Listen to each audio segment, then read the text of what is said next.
And I give the doctor a big hug, and his knee brushes my stomach, and he thinks that doesn't feel right. That afternoon, I'm flown to Sydney Hospital. The following morning, I was diagnosed with an incurable cancer of the central nervous system called neuroblastoma stage 4.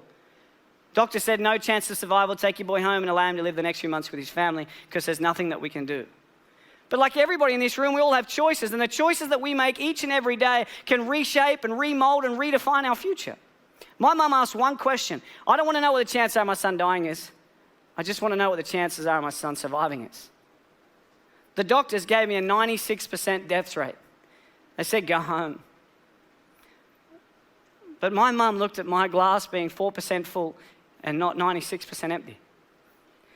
But the next day, a doctor came in from America. He said, we're trialing a drug, it's called DTIC. Never been trialed on humans before, only on animals. We're going to trial it on 25 kids. And I truly believe that outside of love, hope is the most powerful word in the English dictionary. This instilled hope into our lives. We started this drug 9 a.m. Tuesday morning. Within 24 hours, we were all transferred from the oncology ward to the burns unit. The after effects of this drug were so bad that we were completely covered from head to toe in blisters. What they would do is they would lie us in baths full of ice, trying to prevent our brains from frying. Within 1 month, 20 out of the 25 kids had passed away. Within 90 days, 24 out of the 25 kids were dead. My mum, she would sit there and she would watch a doctor come in and zip up a body bag and wheel them out because of the same drug that she chose to put me on. I say to people all around the world that I'm one of the lucky ones. But I never say I'm one of the lucky ones because I'm still alive. I say I'm one of the lucky ones because I wasn't my mum. My mum had it tough. She had to make a choice to inject the drug into a child that has killed everybody that had ever taken it. Until one day I was finally allowed to go home. The doctor said to my mum, your son, he will never go to school, he will never play sport, he'll be a housebound baby, and if he reaches his teenage years, it'll be a miracle. But we believed in miracles. And my mum wanted my dreams to come true. When I was lying in hospital, as you can see in the pictures, I had to have the needle in my head. And my mum bought me a Velcro glove and a Velcro ball. And she'd sit down at the end of the bed and she'd lob the ball to me, I'd catch it and I'd throw it back. Till she gets further and further away until eventually I said to her, I have a dream, and that dream is to one day play baseball in America. And people laughed at me. Nobody in your life will tell you what you can do. They'll only ever tell you what you can't do. My dream was to play baseball in America, and I wanted to do everything in my power to make sure that happened. And there was a lot of hiccups along the way. A lot of hiccups.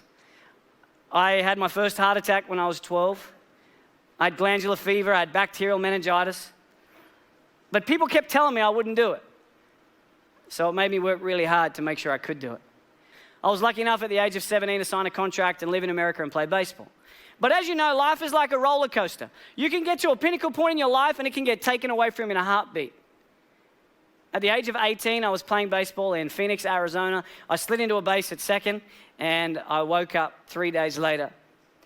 And at the age of 18, I suffered my career-ending heart attack and I was sent home. I was a depressed boy. I thought life wasn't fair. And I would pray every night, but I wouldn't wake up in the morning.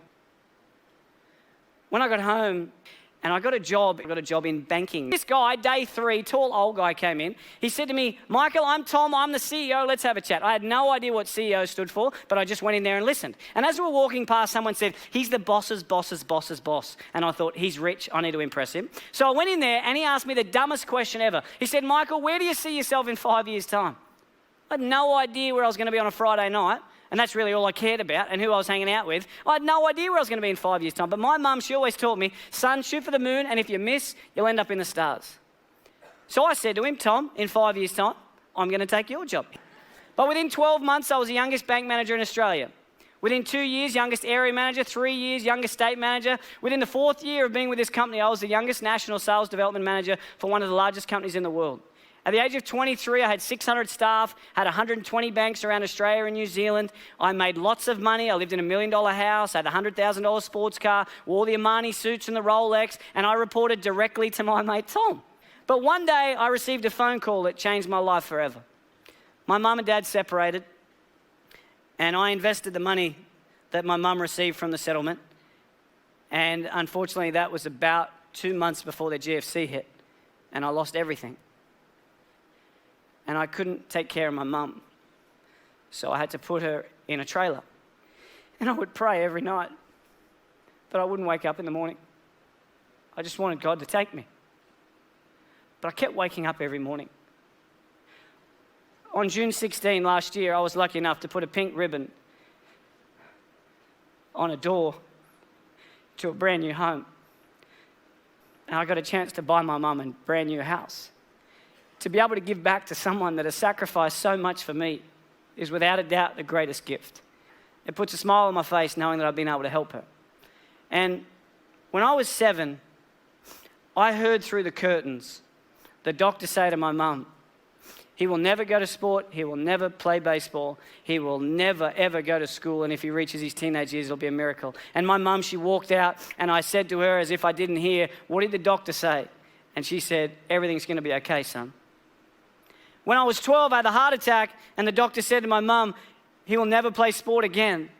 She walked out, and I said, what did he say? And she said, everything's going to be okay, son. And earlier this year, I finally got a chance to return the favour. Unfortunately, earlier this year, the doctors found 4 tumours in my throat. I've never seen my wife cry so much in all my life. The doctor said to me, Michael, we're sorry, but tomorrow's not guaranteed. You need to slow down. But that's one thing we all have in common, because no one's guaranteed.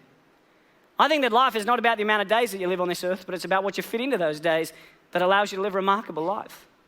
And I remember driving home, and she called me, my mum, and she said, Mike, what'd the doctor say? And I said to her, Mum, everything's going to be okay. Every one of us, every single day, is blessed with the air that we breathe, the opportunities that we have. And I challenge you every single day to get out of bed and do something that your future self will be proud of.